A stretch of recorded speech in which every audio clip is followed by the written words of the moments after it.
Am I the bad guy for making my wife confess to all her friends and family that she cheated on me if she did not want a divorce?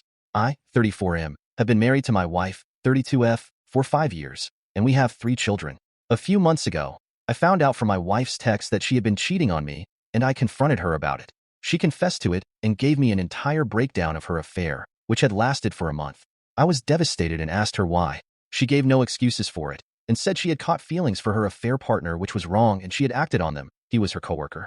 I asked her if I lacked in anything, and she said no, and she was in tears. I needed a few days to process this.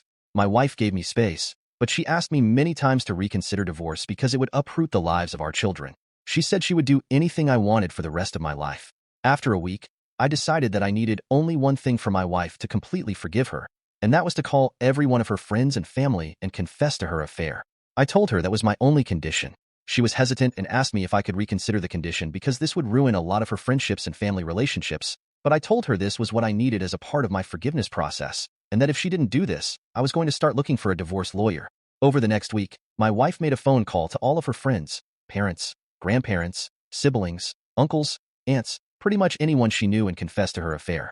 It was hurtful, and there was a lot of crying. My wife was hurled with a lot of shouting. By the week's end, my wife had called everyone I had wanted her to call. It has been a few months, and my wife and I have a really strong relationship now. However, my wife has pretty much become isolated from her friends and a lot of her family. This has hurt her a lot, and she spends a lot of nights crying. But she says this was worth it for our relationship and our children. So am I the bad guy?